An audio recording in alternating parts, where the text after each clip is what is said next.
الحمدللہ رب العالمین والصلاة والسلام علی محمد الامین فاعوذ باللہ من الشیطان الرجیم بسم اللہ الرحمن الرحیم۔ خواتین و حضرات، اسلام اور ریاست ایک جوابی بیانیہ، پچھلی نشست میں میں نے اس کی تمہید کے مباحث کی وضاحت کر دی تھی۔ اس کے بعد اب وہ خلاصہ زیر بحث ہے جس میں اس کے بنیادی نکات بیان کیے گئے ہیں۔ پہلا نقطہ یہ ہے، اسلام کی دعوت اصلاً فرد کے لیے ہے، وہ اسی کے دل و دماغ پر اپنی حکومت قائم کرنا چاہتا ہے۔ اس نے جو احکام معاشرے کو دیے ہیں اس کے مخاطب بھی در حقیقت وہ افراد ہیں جو مسلمانوں کے معاشرے میں ارباب حل و عقد کی حیثیت سے اپنی ذمہ داری پوری کر رہے ہیں۔ یہ مجھے کیوں کہنا پڑا؟ یعنی یہ سوال پیدا ہوتا ہے کہ اس وقت جو جدید قومی ریاست وجود میں آ چکی ہے، ماڈرن نیشن سٹیٹ،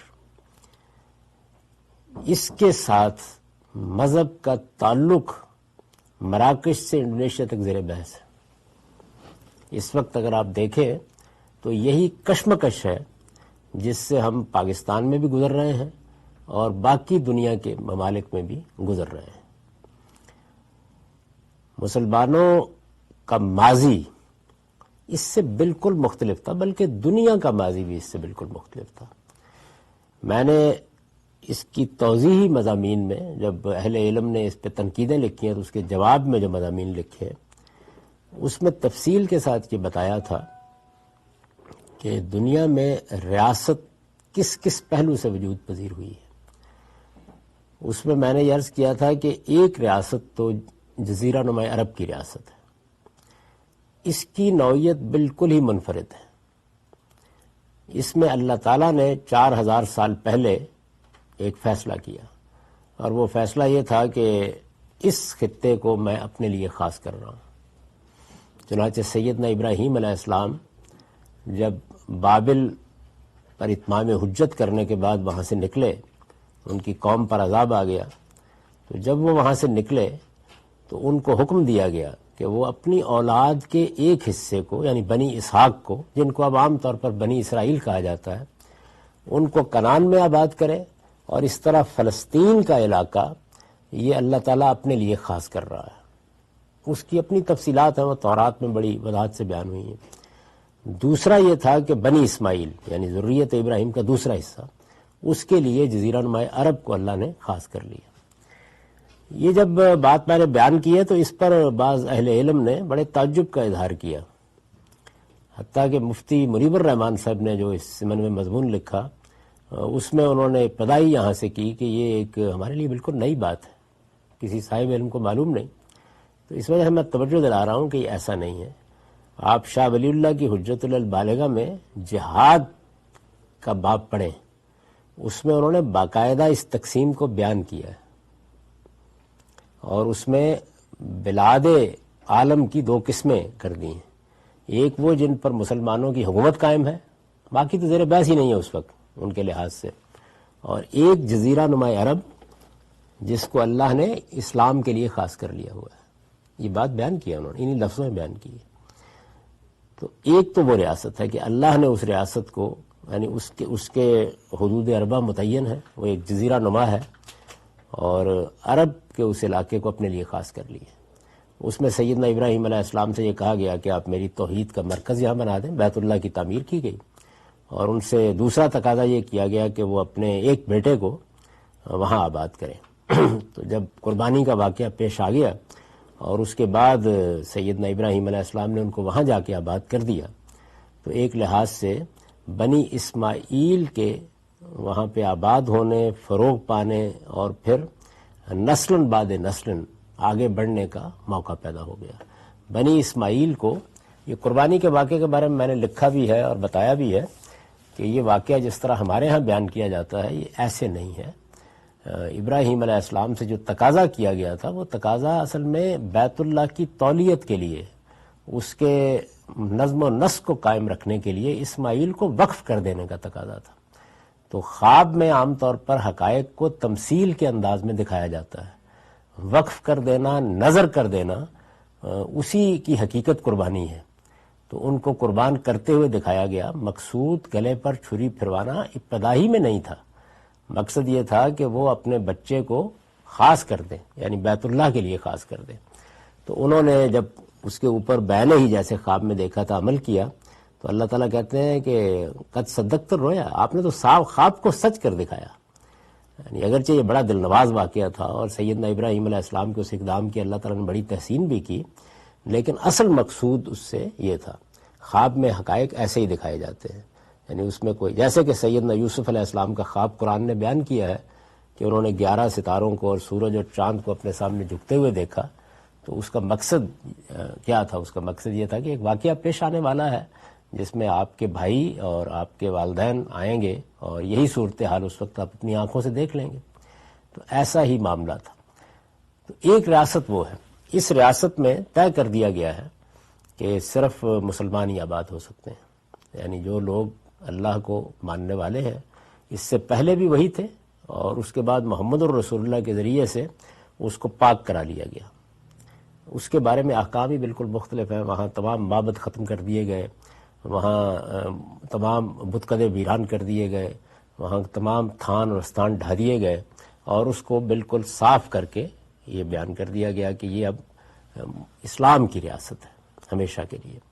اور رسول اللہ صلی اللہ علیہ وسلم نے فرمایا کہ لا یجتمع فیہ دینان، اس میں اب قیامت تک 2 دین جمع نہیں کیے جا سکتے۔ ایک ریاست وہ ہے۔ اس ریاست کے بارے میں آپ جو فیصلہ چاہے کریں، وہ اس طرح ایک لحاظ سے اسلام کی ریاست ہے، یعنی اس میں غیر مسلم آباد ہی نہیں ہو سکتے۔ جائیں، دیکھیں، حرم کی زیارت کریں، ملیں ملائیں، کسی کام کے سلسلے میں جائیں، لیکن وہ اس کے شہری نہیں بن سکتے، کوئی بھی نہیں بن سکتا۔ خاص کر لیا گیا ہے اس کو۔ اللہ تعالیٰ یہ کہتے ہیں کہ یہ توحید کا مرکز ہے اور بنی اسماعیل کو یہاں سے خدا کا پیغام ساری دنیا میں پہنچانا ہے۔ یہ جو اس کے بعد اقدام کیا گیا، اس میں ایک پہلو سے تو اتمام حجت کا قانون کام کر رہا ہے، اور دوسرے پہلو سے وہ اتمام حجت کے قانون کو کیوں کار فرما کیا گیا۔ یعنی رسول اللہ وہ خط لکھے بغیر بھی جا سکتے تھے دنیا سے، وہ اس لیے تھا کہ جس طرح فلسطین کی گرد و پیش کی ریاستوں کو ختم کر کے ان کو زیر نگیں کر لیا گیا تھا، وہی کام یہاں بھی کیا گیا ہے، تاکہ ادھر ادھر سے کوئی حملہ اب نہ ہو سکے، چونکہ تاریخ کا ایک بڑا لمبا عمل ہے جو گزر چکا ہے، اور ایسا ہی ہوا ہے کہ وہ بالکل محفوظ ہو گیا اس کے نتیجے میں۔ ایک وہ ریاست ہے۔ دوسرے جو ریاستیں دنیا میں قائم ہوئیں، برطانیہ عظمیٰ کی حکومت ابھی ختم ہونا شروع ہوئی ہے، کوئی زیادہ عرصہ نہیں گزرا۔ یعنی ہمارے ملک کو بھی 1947 میں آزادی ملی ہے، بعض ملکوں کو اس کے بعد آزادی ملی ہے، تو 50-60 سال ہوئے ہیں ابھی۔ 50-60 سال 70 سال پہلے تک دنیا میں ریاست کیسے بنتی تھی؟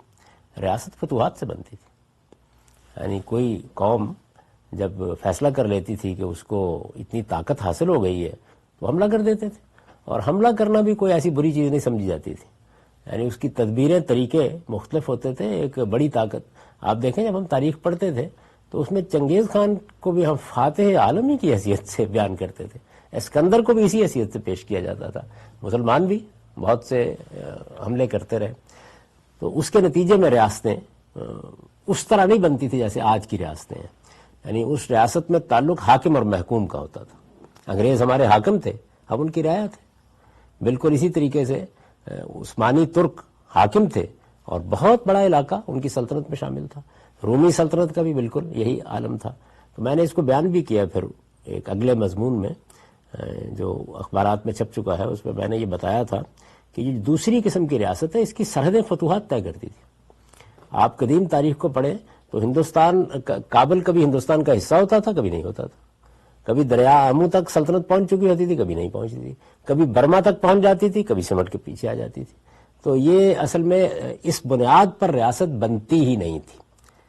مسلمان بھی ایک لمبے عرصے تک دنیا میں حکومت کرتے رہے ہیں، تو ان کے ہاں بھی حاکم اور محکومی کے 2 تعلقات تھے جن سے وہ واقف تھے۔ یعنی ایک حاکم ہوگا، محکوم ہوں گے، محکوموں کے ساتھ اچھا سلوک کرنا ہے، محکوموں کی عزت نفس مجروح نہیں کرنی۔ یہ بحث ہے۔ بحث یہ نہیں ہے کہ محکوموں کا کوئی فطری حق بھی پایا جاتا ہے۔ ایک اچھا بادشاہ ہے، عام طور پہ یہی کہتے ہیں نا کہ بادشاہ بڑا رعایا پرور تھا، بڑی شفقت سے کام لیتا تھا، لیکن شفقت، محبت، رعایا پروری یہ ایک الگ چیز ہے، اور تعلق ایک بالکل الگ چیز. تعلق حاکم اور محکوم کا ہے جو بنیادی طور پر موجود تھا. یہ تعلق ہے جس کے ساتھ دنیا میں سلطنتیں بنتی بھی تھیں، بگڑتی بھی تھیں، اور جس کو ٹائن بھی مطالعہ تاریخ میں، اسٹڈی آف ہسٹری میں سلطنت عام کہتا ہے. قبائلی زندگی کے بعد چھوٹے چھوٹے علاقوں کے اندر بڑھنے والے راجواڑے، اور اس کے بعد سلطنت عام کا زمانہ، یعنی جن میں بہت بڑے پیمانے پر فتوحات ہوئیں اور بڑی سلطنتیں بنیں. رومی سلطنت آپ کو معلوم ہے کہ ایک زمانے میں پورے یورپ میں پھیلی ہوئی تھی، بلکہ ایشیا کا بھی بڑا حصہ اس کے زیر نگیں تھا. مصر بھی اس کا ایک صوبہ تھا. اسی طرح ساسانی سلطنت، یہ جو شاہان فارس کی سلطنت ہے، ہندوستان میں بھی بڑی بڑی سلطنتیں قائم ہوئی ہیں. مغلوں کی سلطنت، یہ جو بڑے بڑے امپائر جن کا ہم ذکر پڑھتے ہیں، تو ان میں جو تعلق پیدا ہوتا ہے، یعنی اس میں ریاست وہ نہیں ہے جو آج کی ریاست ہے، نہ وہ تصور ہے ریاست کا.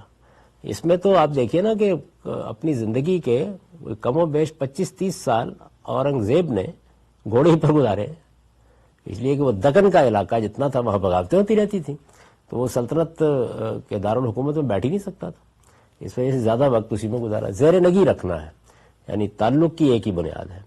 اس میں یہ عنایت ہے کسی بادشاہ کی یا کسی حکمران خاندان کی کہ وہ اپنے آپ کو کسی ملک تک محدود رکھے، اس سے وسیع پیمانے کے اوپر اپنی سلطنت قائم کر لے.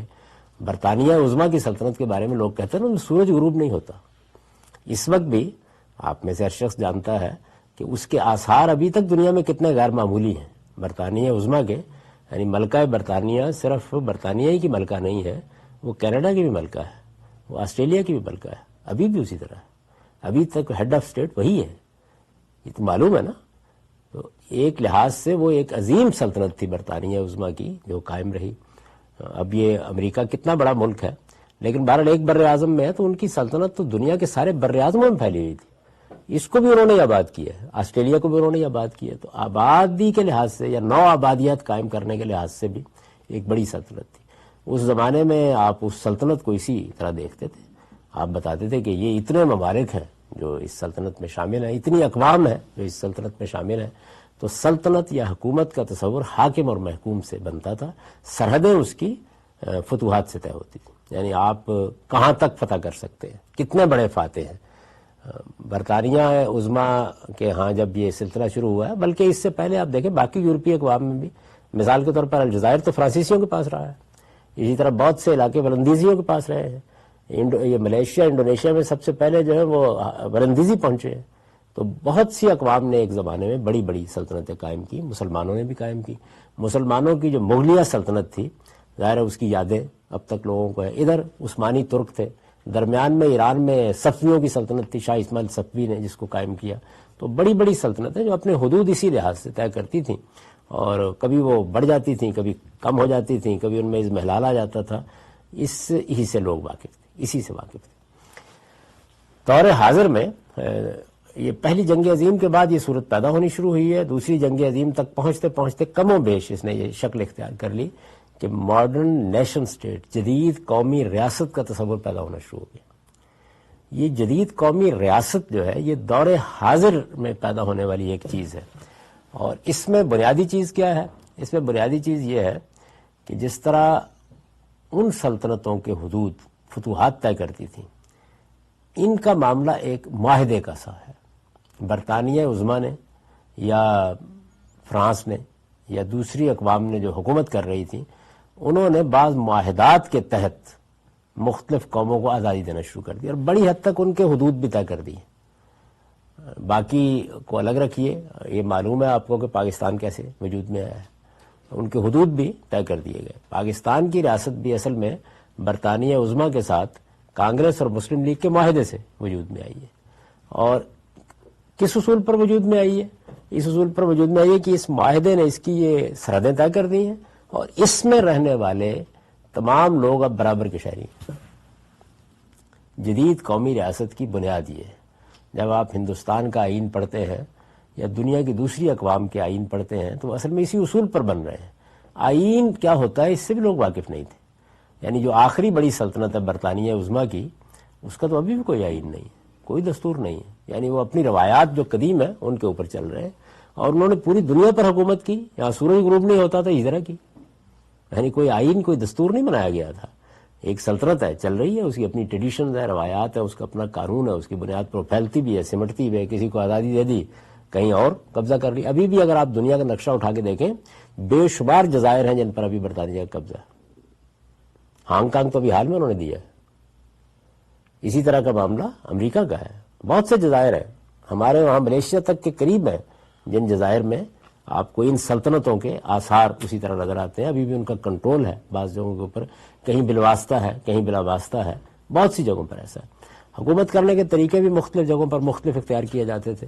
مثال کے طور پر ملیشیا میں وہ اس طریقے سے کبھی داخل نہیں ہوئے جس طرح سے وہ ہندوستان میں آئے. وہاں انہوں نے بالکل وہی معاملہ کیا جو ہندوستان کی ریاستوں کے ساتھ کیا، یعنی جو ریاستیں پہلے موجود تھیں ان کو ایسے ہی قائم رہنے دیا.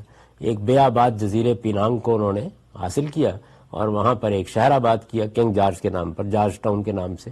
وہ شہر ایسا ہی ہے، چھوٹا سا شہر ہے. اگر آپ کو اس وقت بھی ہیلی کاپٹر سے اس میں اتار دیا جائے تو تھوڑی دیر کے لیے آپ کو خیال ہوگا آپ لندن میں ہیں. تو وہ انگریزوں کا بنایا ہوا شہر ہے پورا کا پورا. اسی میں بیٹھ کے انہوں نے انڈائریکٹ طریقے سے اپنے ریزیڈنٹ مقرر کر کے نظم چلایا. کسی بادشاہ کسی سلطان کو نہیں چھیڑا. آزادی دی تو یہ معاہدہ کر کے دی کہ یہ جو سلاطین چلے آ رہے ہیں آپ ان کو معزول نہیں کریں گے. چنانچہ آج بھی وہاں ہر ریاست کا ایک بادشاہ ہے، پھر ان بادشاہوں کا ایک بادشاہ ہے جو ملیشیا کا بادشاہ کہلاتا ہے. اس طریقے سے سلطنتوں کا جو نظام تھا اس کو آہستہ آہستہ قومی ریاست میں تبدیل کیا گیا. یہاں تک کہ جہاں بادشاہتیں تھیں وہاں پر بھی قومی ریاست کے اصول لاگو ہونا شروع ہو گئے. ماڈرن نیشن اسٹیٹ وہ اسی اصول پر ہے کہ سرحدیں بین الاقوامی معاہدات طے کریں گے. یعنی اب یہ آپ نے سنا ہوگا نا یہ بات کہ بین الاقوامی سرحد کی خلاف ورزی نہیں کی جائے گی. یہ بین الاقوامی سرحد تو کوئی چیز ہی نہیں ہوتی تھی. آج سے 100-200 سال پہلے یہ کوئی چیز نہیں تھی. یعنی اگر زیادہ سے زیادہ کوئی لوگ کہتے تھے کہ ہماری کوئی سرحد ہے تو کوئی قوم نسلی بنیاد پر یہ کہتی تھی کہ یہ ہماری سرحد ہے. اس طریقے سے ہمارے شمال کے پٹھان بھی کہہ سکتے ہیں کہ ان کی ایک سرحد ہے، ان کا بھی ایک پختونخوا ہے، کہتے ہیں نا یہ بات. ایسے ہی بہت سی اقوام کہہ سکتی ہیں. سندھ میں بھی یہ چیز بڑی قوت کے ساتھ موجود ہے. پنجابیوں میں نہیں ہے، اس کے کچھ اپنے عوامل ہیں. تو پوری دنیا میں یہی صورتحال تھی کہ نسلی بنیادوں پر لوگ اپنا وطن تو کہتے تھے اور وہ بھی سکڑتا سمٹتا رہتا تھا. میں نے شاید یہی مثال دی تھی کہ ہم اپنے بچپن میں ساہیوال سے جب لاہور کے پاس جو ہمارا گاؤں ادھر جاتے تھے کہتے کہ اپنے وطن جا رہے ہیں. تو وطن بھی اس طرح نہیں تھا جس طرح آج کا وطن ہے یا جس طرح وطن اب لفظ استعمال ہوتا ہے. یہ بڑے مختلف اسالیب میں استعمال ہوتا تھا. وطن کی مٹی کے گیت بھی اور اسالیب میں گائے جاتے تھے. جدید قومی ریاست جس طرح کہ میں نے عرض کیا یہ نیا کانسیپٹ ہے، نیا تصور ہے. ریاست پاکستان اسی تصور پر بنی ہے. باقی ریاستوں میں آہستہ آہستہ یہی تبدیلی آئی ہے. انگریزوں نے جن کو آزادی دی یا جنہوں نے فرانسیسیوں سے آزادی پائی دوسری قوموں سے، وہاں پر بھی انہوں نے اپنے پیچھے جو کچھ چھوڑا ہے وہ اسی قومی کہیں یہ اپنی پوری شکل میں ہے اور کسی جگہ پر یہ ایک عبوری سے پس منظر سے گزر رہی ہے. لیکن دنیا میں بین الاقوامی طور پر قومی ریاست ہی کا تصور بن گیا. اسی کی بنیاد پر اقوام متحدہ کا ادارہ وجود میں آیا. وہ تمام ریاستوں کو قومی ریاست کی حیثیت سے دیکھتا ہے. اسی کے لحاظ سے حق خود اختیاری یا کسی قوم کی خود مختاری وغیرہ کی تعبیریں، یہ نئی تعبیریں ہیں، یہ استعمال کی جاتی ہیں. اسی کے لحاظ سے جب آپ کو امریکہ شہریت دیتا ہے تو آپ امریکی ہو جاتے ہیں، یعنی ذرا حالانکہ آپ یہاں پیدا نہیں ہوئے، کیونکہ ان ریاستوں کے اندر اصول وہی ہے کہ شہری برابر کی سطح پہ شریک ہو جائیں گے. تو ریاست پاکستان میں بھی باقی مسلمان ملکوں میں بھی یہ تبدیلی آ چکی ہے. میں نے کہا جزیرہ نما عرب کو الگ کر لیجئے، اس لیے کہ اس کا معاملہ ایک خدائی معاملہ ہے. اس وجہ سے وہ شاید عرب کے حکمرانوں کو بھی اس کا پورا شعور نہیں ہے، لیکن بہرحال علماء کبھی کبھی توجہ دلاتے رہتے ہیں کہ یہ ایک بالکل الگ معاملہ ہے. ابھی تھوڑے عرصہ پہلے یہ جو خلیج کی ریاستیں ہیں ان کے بارے میں سعودی عرب کے ایک بڑے عالم نے یہ کہا تھا کہ اس میں اب مسیحیوں کے چرچ اور بعض مندر بننے کی اجازت دی جا رہی ہے، حالانکہ اس سرزمین میں یہ نہیں ہو سکتا. جزیرہ نما عرب میں یہ نہیں ہو سکتا اور یہ دبئی اور امارات وغیرہ یہ اسی کا حصہ ہیں. تو اس وجہ سے یہ اس طرح کا کام نہیں کر سکتے. یہ تصور اپنی جگہ موجود ہے اس کے بارے میں کہ یہ اللہ تعالیٰ کے لیے خاص ایک خطہ ہے، اس کو آپ نے انہی اصولوں کے اوپر قائم رکھنا ہے. باقی دنیا میں نے عرض کیا کہ سلطنت عام کا زمانہ ختم ہو گیا، فاتحین کا دور بھی گزر گیا. دوبارہ کوئی پیدا ہو جائے گا دیکھ لیں گے اس کو، فی الحال گزر گیا ہے. اور اس وقت جدید قومی ریاست کے دور میں آپ داخل ہو گئے، عالمی سطح پر اس کو تسلیم کر لی۔ اس پر یہ سوال پیدا ہوتا ہے کہ کیا ریاست کی کسی خاص قسم کو اسلام مخاطب بناتا ہے؟ یعنی ظاہر ہے کہ مذہبی لحاظ سے، یہ تو میں نے سیاسی منظر میں جو تبدیلی آئی ہے اس کو بیان کیا، تو یہاں یہ سوال پیدا ہوتا ہے۔ اس سوال کو سامنے رکھ کر میں نے یہ جملہ لکھا ہے کہ اسلام کی دعوت اصلاً فرد کے لیے، یعنی پورے قرآن میں اور اسی طریقے سے پورے حدیث کے ذخیرے میں اللہ تعالیٰ کسی جگہ بھی ریاست نام کی کسی مخاطب نہیں کرتے، سرے سے مخاطب ہی نہیں کرتے۔ اس کا یہ مطلب نہیں کہ ریاست نام کی وہ چیز موجود نہیں ہے، میں نے آپ سے عرض کیا کہ اس کی یہ اقسام ہے، اب یہ جدید قومی ریاست میں بدل رہی ہے، لیکن قرآن اس سے بالکل خالی ہے، وہاں مخاطب ہی نہیں کیا گیا۔ اس جو قرآن مجید کا دقت نظر سے مطالعہ کرنے والے لوگ ہیں، جنہوں نے زندگی اس میں صرف کی ہے، وہ یہ جانتے ہیں کہ جب اللہ تعالیٰ یہ معاملہ کرتے ہیں تو اس کا مطلب کیا ہوتا ہے۔ اس کا مطلب یہ ہے کہ ریاست کیسے بنے گی، ریاست کے کیا قاعدے ہوں گے، کیا ضابطے ہوں گے، یہ مذہب کا موضوع نہیں بنایا جا رہا، اس کو انسانوں پر چھوڑ دیا گیا ہے۔ وہ اپنے تجربات کی روشنی میں جو کچھ کرنا ہے کرے، اس میں کوئی چیز اگر اخلاقی لحاظ سے قابل اعتراض ہوگی تو وہ دیکھ لی جائے گی، لیکن بحیثیت مجموعی یہ اس کا موضوع نہیں ہے۔ اسلام کی دعوت اصلاً فرد کے لیے ہے، اصلاً کا لفظ بھی زیر بحث رہے، زیر غور رہے، کیونکہ آگے اس کی میں نے تھوڑی سی وضاحت کی ہے۔ اسلام کی دعوت اصلاً فرد کے لیے ہے، یعنی وہ آدمی کو مخاطب کرتا ہے، نہ کہ ریاست کو یا نظم اجتماعی کو، یہ مخاطب ہی نہیں کر رہا، وہ مخاطب کر رہا ہے فرد کو، آدمی کو، اس کو دعوت دے رہا ہے کہ خدا کے پیغمبر تمہیں کیا بتانے آئے ہیں، تم سے کیا چاہتے ہیں، تمہارے لیے ایک نئی دنیا منتظر ہے، موت کے بعد تمہیں ایک زندگی میں داخل ہونا ہے۔ یہاں سے وہ مخاطب کر رہا ہے فرد کو، وہ اسی کے دل و دماغ پر اپنی حکومت قائم کرنا چاہتا ہے۔ یہ تعبیر اس لیے اختیار کی ہے کہ وہ کسی خطہ ارض پر اپنی حکومت نہیں قائم کرنا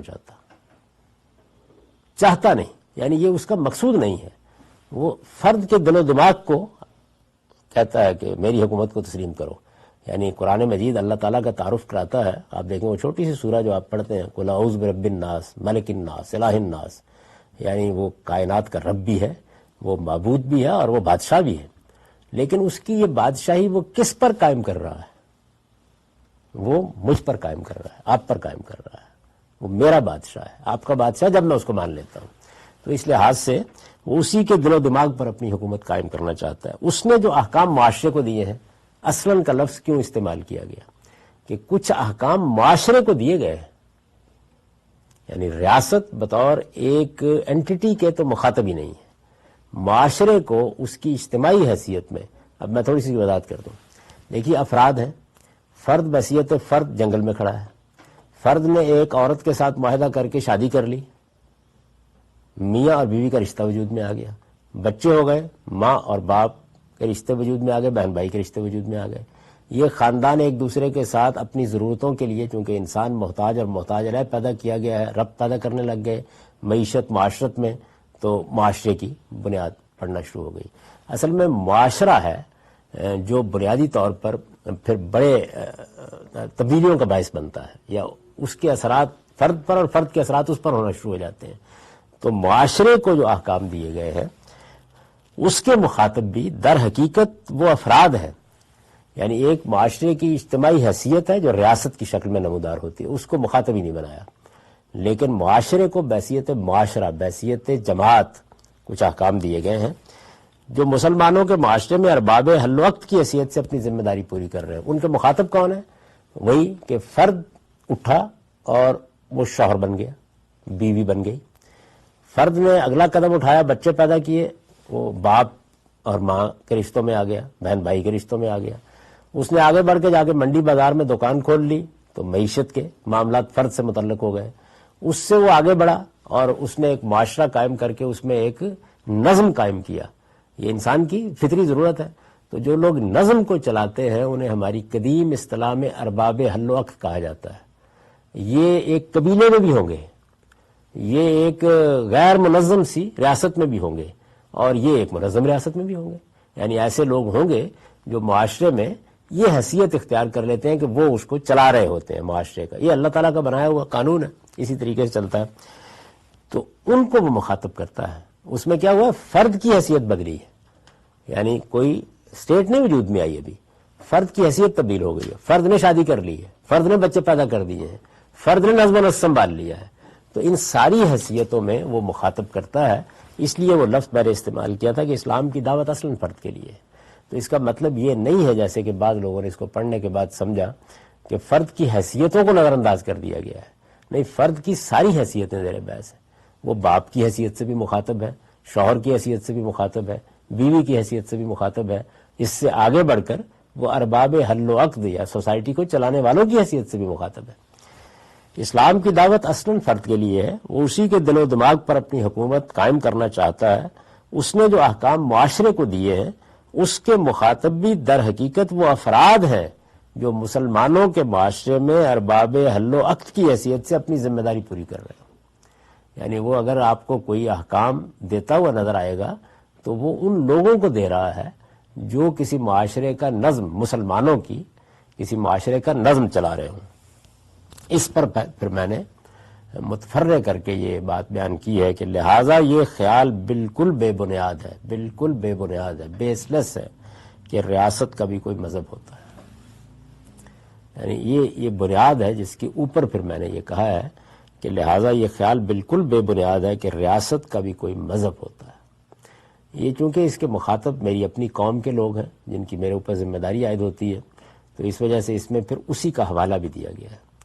یہ بات کہ ریاست کا بھی کوئی مذہب ہوتا ہے، یہ پاکستان میں بہت زیر بحث آ گیا. باقی دنیا میں اتنا زیر بحث نہیں آیا. باقی دنیا میں یہ چیز کتابوں میں ہے. ہم نے یہ طے کیا کہ یہ اسلامی جمہوریہ پاکستان ہے. اس وقت دوسرا ملک جس نے اپنا یہ نام رکھا ہوا ہے وہ اسلامی جمہوریہ ایران ہے. باقی دنیا میں 49 کے قریب مسلمان ملک ہیں، کسی نے بھی نہیں یہ کیا. سب سے بڑا آبادی کے لحاظ سے مسلمان ملک انڈونیشیا ہے. اس وقت سب سے زیادہ مسلمانوں کی آبادی وہی ہے. اس کا بھی نام اسلامی جمہوریہ انڈونیشیا نہیں. ملیشیا کا نام بھی اسلامی جمہوریہ ہے، ملیشیا نہیں ہے. تو یہ ہم کیا کر رہے ہیں، ہم نے نام رکھا کیونکہ ہم اپنی نفسیات میں یہاں کھڑے ہیں اور اس نفسیات تو پس منظر میں تھی. اس نفسیات کو علم کلام ایک طرح سے دیا ہے مولانا سید ابو اللہ صاحب مودودی نے. انہوں نے ہی پاکستان میں آنے کے بعد مطالبہ نظام اسلامی کی مہم اٹھائی جو 4 نکات پر مبنی تھی، اور اس میں یہ سوال پیدا کر دیا کہ ریاست کو کلمہ پڑھنا چاہیے. یعنی اس سے پہلے 14 صدیوں میں فرد ہی کو کلمہ پڑھایا جاتا تھا، فرد مشرف با اسلام ہوتا تھا. کوئی آدمی ہندو ہے، سکھ ہے، مسیحی ہے، وہ مسلمان ہوتا تھا.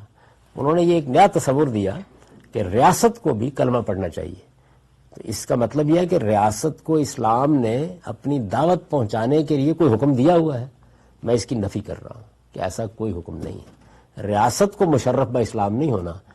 اسلام کی دعوت افرادی کے لیے ہے، وہ فرد کو اسلام کی دعوت دیتا ہے. لہذا یہ اگر کہے کہ کوئی آدمی کہ فلاں مذہب کا پیرو، مثلا ہندو ہے، کوئی سکھ ہے، بدھ مت کا پیرو ہے، وہ مشرف با اسلام ہو گیا، تو آپ نام رکھتے ہیں نا اس کا. پھر وہ اگرچہ کوئی ضروری بات نہیں لیکن عام روایت یہی ہے کہ آپ مسلمانوں والا نام رکھیں. تو جب یہ تصور پیدا ہوا کہ ریاست کو بھی کلمہ پڑھنا ہے، اس کو بھی مشرف با اسلام ہونا ہے. آپ کے علم میں ہے کہ جب قرارداد مقاصد پاس ہوئی تو اس وقت وہ باقاعد حیات تھے، تو انہوں نے کہا کہ ریاست نے کلمہ پڑھ لیا ہے، اب گویا مسلمان ہو گئی ہے ریاست.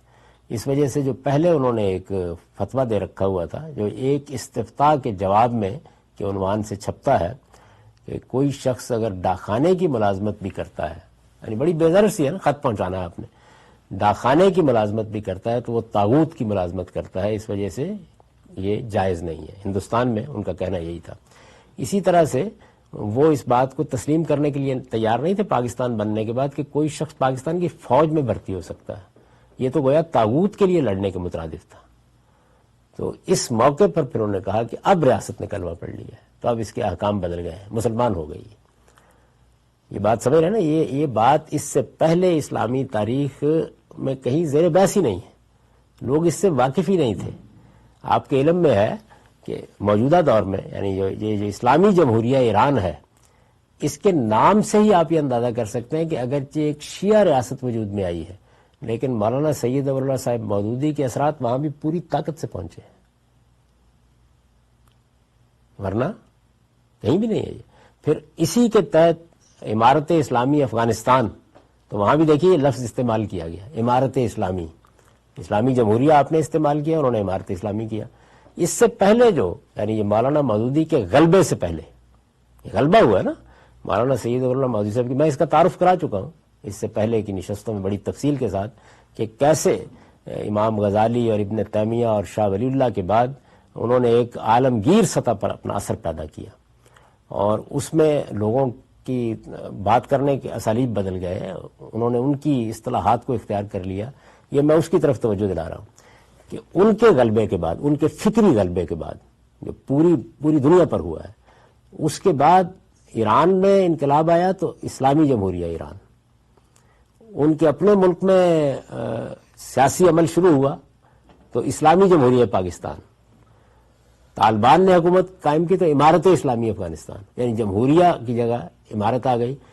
ان سے متصل پہلے 1917 میں جو پہلی مذہبی حکومت قائم ہوئی اور جس کی تحریک بالکل مذہبی بنیادوں پر اٹھی، یعنی محمد بن عبد الوہاب نے ایک چھوٹے سے گاؤں میں اپنی تحریک کی ابتدا کی، اور اس کے بعد رعیہ کے شیوخ ان کے ہاتھ پر بیعت کر کے ان کے ساتھ شامل ہو گئے۔ پھر اس زمانے میں عثمانیوں کی حکومت قائم تھی، ان کا جو مکے کا گورنر تھا وہ شریف کہلاتا تھا، شریف مکہ، تو اس کی حکومت الٹ دی گئی، اور سلطان عبدالعزیز بن سعود نے پورے جزیرہ نما پر پہلے تو ایک حصے پر قبضہ کیا تھا، پھر آہستہ آہستہ پورے جزیرہ نما میں قبضہ کر لیا۔ تو جو حکومت وہاں قائم ہوئی اس کا نام کیا ہے؟ المملکت العربیہ السعودیہ، نہ اسلامی نہ جمہوریہ، حالانکہ وہ پہلی مذہبی حکومت ہے، اور وہ حکومت ہے جو اس وقت بھی سرزمین عالم پر یہ کہتی ہے کہ اس کا دستور قرآن و سنت ہے، یہ کہتی ہے۔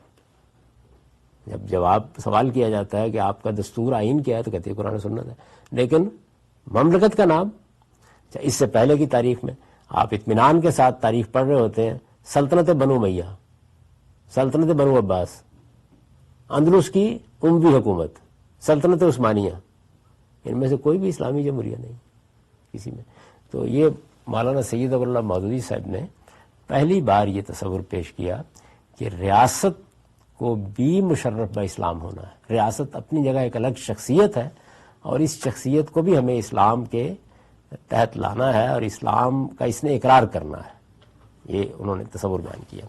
اب ظاہر ہے کہ جب آپ ریاست کو یہ حیثیت دے دیں گے ریاست کو کہ اس کو مذہب قبول کرنا ہے، تو پہلی چیز تو وہی ہوتی ہے نا، جیسے ہی کوئی آدمی مسلمان ہوتا ہے تو آپ اس کو کلمہ پڑھاتے ہیں تو اس کا نام رکھتے ہیں، تو نام کیا رکھا گیا؟ اسلامی جمہوریہ پاکستان۔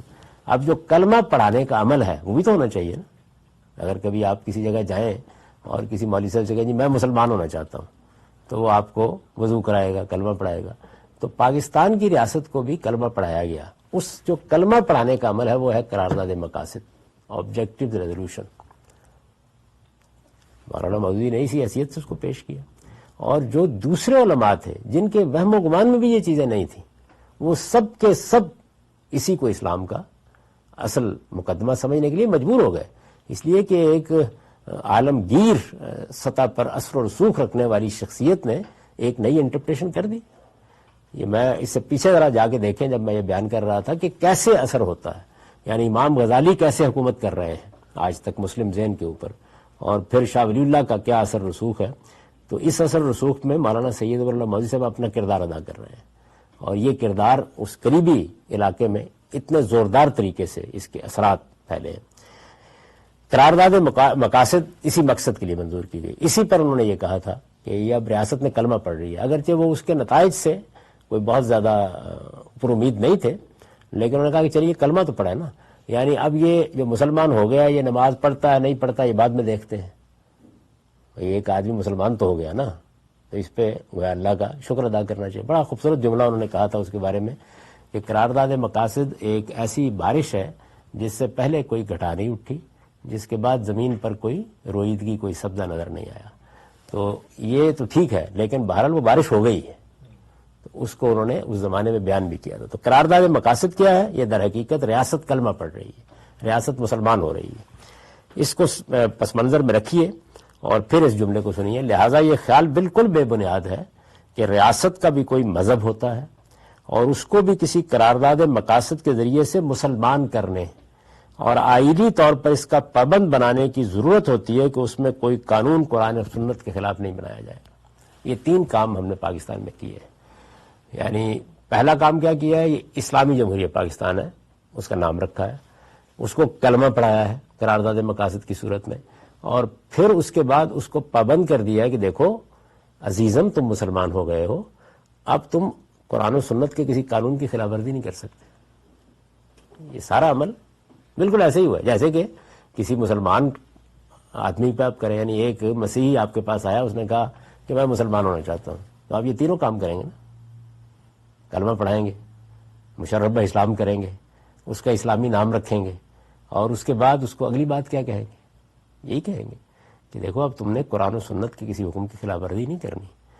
تو مولانا سید ابو اللہ مودودی صاحب کے زیر اثر تمام علماء بھی، ان کے سخت ترین مخالفین بھی اس معاملے میں ان کے ہمنوا ہو گئے۔ پہلی مرتبہ یہ انہی کا قلم اور انہی کا فکر ہے جس کا ظہور علماء کے 22 نکات میں ہوا ہے۔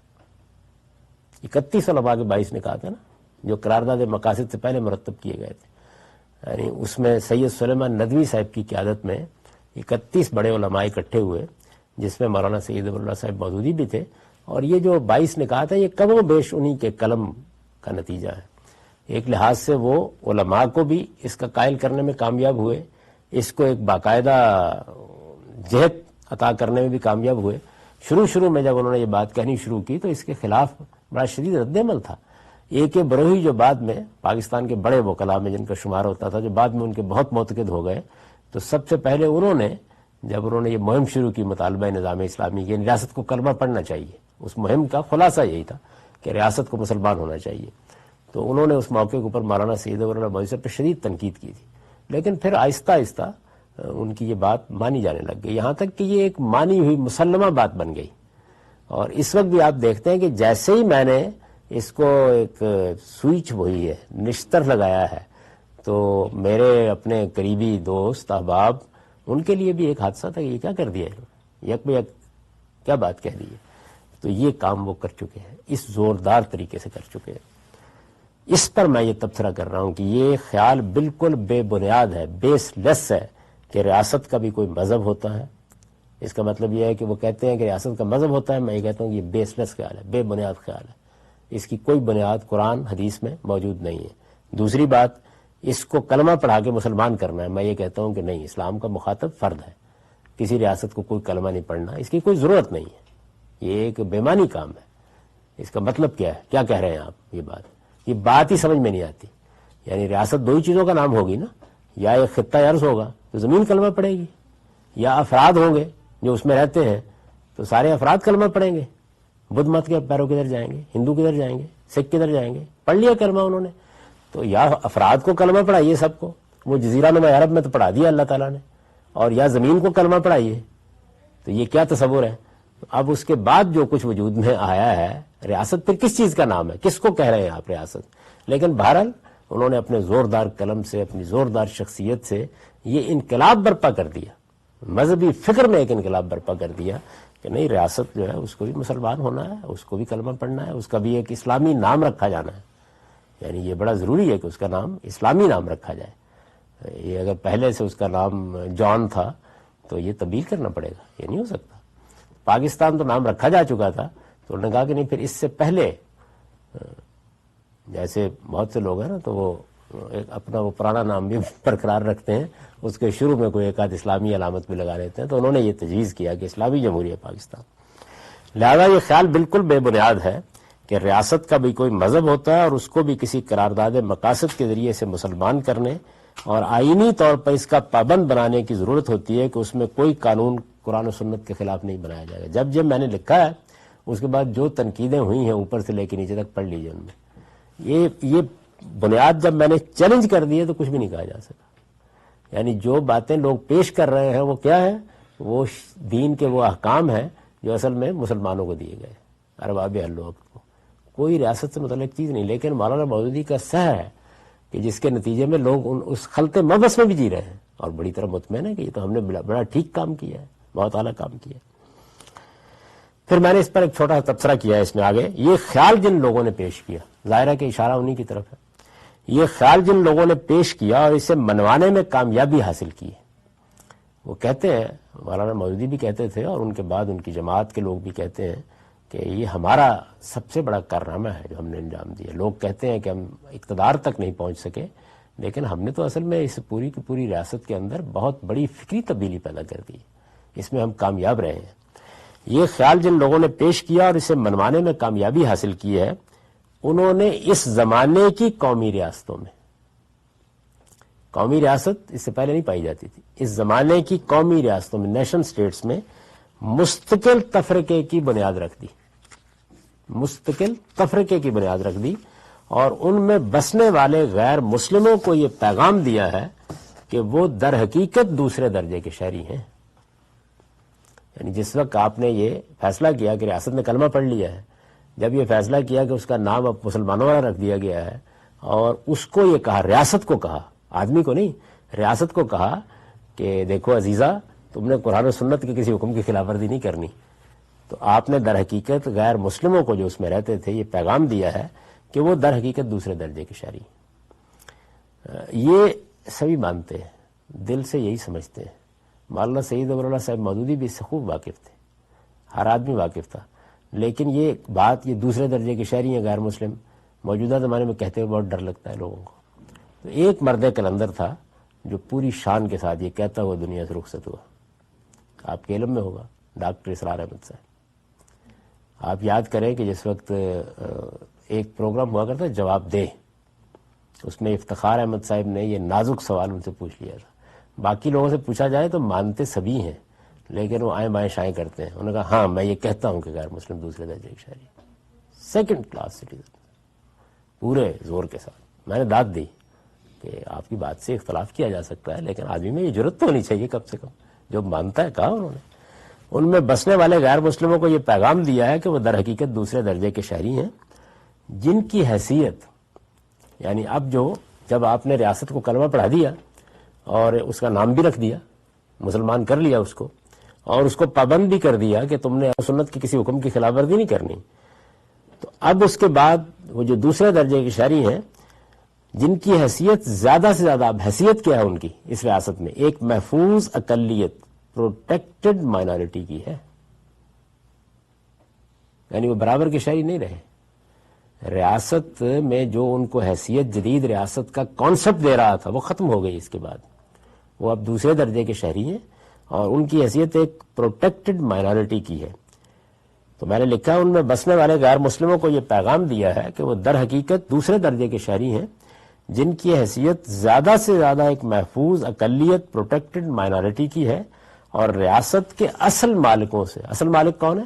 مسلمان، اور ریاست کے اصل مالکوں سے وہ اگر کسی حق کا مطالبہ کر سکتے ہیں تو اسی حیثیت سے کر سکتے ہیں، یعنی وہ یہ مان کر مطالبہ کریں گے کہ جی ہاں ہم دوسرے درجے کے شہری ہیں، ہم یقیناً اس ریاست کے اصل مالک نہیں ہیں، ہماری حیثیت ایک پروٹیکٹڈ مائنورٹی کی ہے، ہمیں آپ ازراہ کرم یہ حق دے دیجئے، یہ جگہ ہم نے ان کو دے دی ہے۔ اس کے بعد تو یہ پہلا نقطہ ہے جس کو میں نے بیان کیا۔ سب سے زیادہ آپ جانتے ہیں کہ 4 نقطوں پر رد عمل ہوا، جن میں سب سے زیادہ اسی کے اوپر ہوا۔ اس کے بعد پھر میں نے وہ آرٹیکل لکھا جس میں میں نے بتایا کہ ریاست اور حکومت میں کیا فرق ہوتا ہے۔ یہ ریاست اور حکومت کا جو فرق ہے یہ پہلے بھی ایک درجے میں موجود تھا، چنانچہ اپنی بعض بحثوں میں نے یہ بتایا کہ رسول اللہ صلی اللہ علیہ وسلم جب الجماعت اور السلطان کہتے ہیں تو اس سے وہ بالکل وہی مراد لیتے ہیں جو ہم اسٹیٹ سے لیتے ہیں آج کل کے زمانے میں، اور حکومت کے لیے جو الفاظ استعمال کرتے ہیں وہ امارہ یا امامہ کے الفاظ استعمال کرتے ہیں۔ یعنی یہ اس کا مطلب یہ ہے کہ تصور موجود ہے اپنی جگہ، لیکن موجودہ زمانے میں اسٹیٹ اور گورنمنٹ کا فرق پولیٹیکل سائنس میں ایک بالکل متعین شکل میں سامنے آیا ہے۔ یہ اس سے پہلے اتنا واضح یا اس طریقے سے موجود نہیں تھا، یہ دور حاضر میں پچھلی 2-3 صدیوں میں یہ ڈیولپمنٹ بتدریج ہوئی ہے۔ پہلے یہ فرق نہیں ہوتا تھا، یعنی اسٹیٹ ایک الگ چیز ہے اور حکومت ایک الگ چیز ہے، اس کو موجودہ زمانے میں بالکل متعین کر دیا۔ تاہم اس کا ایک آپ کہہ سکتے ہیں، رسول اللہ کہتے ہیں کہ سلطان سے تم نکلو گے تو یہ ماتا میتتن جاہلیہ۔ الجماعت کا لفظ بھی اسی معنی میں استعمال ہوا ہے، وہ اردو کا پارٹی نہیں ہے، عربی کا ہے۔ اسی وجہ سے سیدنا امیر معاویہ کے ساتھ جب حضرت حسن کی صلح ہو گئی تو اسے عام الجماع کہا گیا، گویا اسٹیٹ اپنی اصل شکل میں نمودار ہو گئی ہے۔ مسلمانوں کی ریاست اب ایک جگہ جمع ہو گئی ہے. حکومت کے لیے ہمارے ہاں امارت، امام، امیر یا امام کے الفاظ زیادہ تر استعمال، بعد میں خلیفہ کا لفظ استعمال ہونے لگ گیا. تو اس سے جو مقصود تھا، یہ اس چیز کو مجھے واضح کرنا تھا، وہ یہ ہے کہ اسلام کا مخاطب فرد ہے، اور مولانا سید ابواللہ صاحب مودودی نے جس طرح یہ کارنامہ انجام دیا کہ جہاد کے بارے میں، جہاد اصلاً کفر کے خلاف ہوتا ہے، یہی تصور تھا اور یہ موجود تھا ہمارے ہاں، لیکن اس میں کچھ مبہم جگہیں تھیں. وہ ابہام کہاں سے پیدا ہوئے؟ وہ ابہام وہاں سے پیدا ہوئے کہ ایک طرف بعض لوگوں کے خلاف یہ کارروائی کی گئی کہ ان کا قتل عام کرنے کا حکم دے دیا گیا، اور کچھ لوگوں کے ساتھ یہ معاملہ کیا گیا کہ جزیہ دو، اسلام لاؤ. تو یہ ایک ابہام پیدا ہوتا ہے نا. یعنی آپ اب کھڑے ہو کے نہ دیکھیں، جبکہ اس کو ہم نے بالکل واضح بتا دیا ہے کہ یہ اصل میں بات کیا ہے. قدیم فکر میں یہ ایک مبہم معاملہ ہے. اس کو حل کرنے کی امام شافعی بھی کوشش کرتے ہیں، دوسرے لوگ بھی کوشش کرتے ہیں. مولانا سید ابواللہ مودودی صاحب نے، میں پیچھے بعض نشستوں میں واضح کر چکا، جس طرح اس کو ایک بالکل متعین شکل دے دیا الجہاد فی الاسلام میں، بالکل اسی طریقے سے وہ ریاست خلافت کے جو تصورات موجود تھے اور جو اصل میں اس واقعے سے پیدا ہوئے تھے، جس کا میں نے تجزیہ کر کے بتایا کہ وہ کتنا عظیم واقعہ تھا، انہوں نے اس کو بھی جدید اصطلاحات میں لا کر یہ صورت دے دی. یعنی یہ جو ریاست ہے بن گئی ہے، یہ ریاست اصل میں اب کلمہ پڑے گی. ان کے طریقے کے مطابق تو اصل میں آگے بڑھ کے اس فکر کو پھیلنا چاہیے تھا، اور ملیشیا کو بھی اسلامی جمہوریہ ہے ملیشیا ہی ہونا چاہیے تھا، اس کو بھی اسی بات کا اعلان کرنا چاہیے تھا. چنانچہ ان کے زیر اثر ہر ملک میں یہ تحریکیں اٹھ کھڑی ہوئی، ہر جگہ ہے.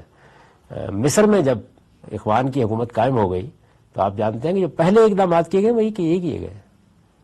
مصر کا جو نیا آئین بنایا گیا، مصر میں جس طریقے سے کیا گیا، اس میں ریاست کو کلمہ پڑھانے کے اس عمل کے خلاف ہی بغاوت ہوئی ہے. ہم کامیاب ہو گئے وہاں پاکستان میں، یہاں ناکام ہو گئے. فوج اٹھی اور اس نے آ کے تختہ الٹ دیا. ہمارے ہاں ان کی کامیابی کا اس سے اندازہ آپ کر سکتے ہیں کہ جتنے فوجی انقلاب ہوئے ہیں اس میں ایوب خان نے اس کو ختم کرنے کی کوشش کی، واپس لینا پڑا. ذوالفقار علی بھٹو صاحب نے اس کو ختم کرنے کی کوشش کی، واپس لینا پڑا. یعنی اگر کبھی آپ کو موقع ملے تو ایوب خان صاحب کے آئین بنانے، انہوں نے بھی تو ایک آئین دیا تھا نا، اس کی رودات پڑھے تو اندازہ ہوگا کہ یہ کتنی بڑی کشمکش. اور اس میں پھر ایک بار یعنی کامیابی کی انتہا یہ دیکھیے کہ پہلے مرحلے میں پوری ریاست قرارداد مقاصد پاس کرنے پر مجبور ہو گئی، نام پاکستانی رکھا گیا تھا، وہ اسلامی جمہوریہ پاکستان ہو گیا. قرآن و سنت کے خلاف قانون سازی کے بارے میں 56 کا آئین ہے نا، جو پہلی دستاویز ہے، اس میں بھی اس کا ظہور ہو گیا. اس کے بعد اگر کسی نے فوجی طاقت کے بلبوتے کے اوپر پاکستان میں انقلاب برپا کیا تو فوجی طاقت اندھی ہوتی ہے، اس کے پاس کوئی عوام کی ضرورت نہیں ہوتی، اس کو بھی بالآخر گھٹنے ٹیکنے پڑے. اور جب ذوالفقار علی بھٹو صاحب مولانا مودودی ہی سے جنگ کر کے، یعنی اگر آپ کو 1971 کے انتخابات کا زمانہ کسی کو یاد ہے تو معلوم ہے کہ اصل مارکا دونوں ہی کے مابین ہوا تھا. اس مارکے میں وہ شکست دینے کے بعد، یعنی انہوں نے مولانا سید ابواللہ صاحب مودودی کی جماعت کو آج کل کی تعبیر کے لحاظ سے یہ عرض کر رہا ہوں، عبرتناک شکست سے دوچار کر دیا. پورے ملک میں شکست ہو گئی، لیکن تھوڑے ہی عرصے کے بعد فکر سے مفتو ہو گئے. 1973 کا آئین اسی اصول پر بنا ہوا. یعنی فکری پینیٹریشن کا عالم یہ ہے. سیاسی معاملہ بالکل ایک الگ چیز ہوتا ہے. اس وقت جو آپ کی ساری قیادت ہے، خواہ وہ فوجی قیادت ہے، خواہ وہ سیاسی قیادت ہے، کسی میں ہمت ہے کہ اس کو چھیڑے؟ ممکن نہیں ہے، نام بھی نہیں لے سکتے. لیکن بہرحال میرا یہ فرض تھا کہ میں یہ واضح کر دوں کہ مولانا سید ابواللہ صاحب مودودی نے یہ ایک بالکل نئی چیز پیدا کی ہے، اور نئی چیز میں کوئی فرق نہیں پڑتا، ہونی چاہیے اگر وہ قرآن و سنت پر مبنی ہو، لیکن یہ بالکل بے بنیاد اور بالکل بیس لیس چیز ہے. اور پاکستان میں تو اب معلوم نہیں کب ہم اس صورتحال کو درست کر سکیں گے. کوئی شخص کہہ سکتا ہے، بعض لوگوں نے کہا بھی کہ بھئی اب ہو گیا ہے نا، غامدی صاحب اپنا آپ تنقید کریں. تو میرے پیش نظر اصل میں یہ نہیں ہے، محض یہ ہے کہ اس عمل کو مزید آگے نہیں بڑھنا چاہیے. یعنی باقی ملکوں میں بھی بہت سے لوگ ایک ایسے کام کے لیے منظم ہوں گے، ہو رہے ہیں، ہر جگہ ہیں. میں ملیشیا میں جانتا ہوں کہ بہت غیر معمولی تنظیم ہے ان لوگوں کی، وہ اندر ہی اندر بہت سا کام کر رہے ہیں اس مقصد کے لیے، اور جگہوں پر بھی وہ یہ کام کر رہے ہیں. تو مقصد یہ تھا کہ میں یہ بتا دوں کہ قرآن مجید کی روشنی میں یہ سارا عمل ہی بالکل بے بنیاد اور بالکل بیس لیس ہے، اس کی کوئی حقیقت نہیں. یہ پہلا نقطہ ہے جس کی میں نے وضاحت کر دی ہے. اس کے بعد اس سے ظاہر ہے کہ بہت سی توضیحات اور سوالات ہوں گے، تو میں یہیں اس کو ختم کر رہا ہوں. دوسرے نقطے پر کسی اگلی نشست میں گفتگو ہوگی. اقول قولی ھذا واستغفر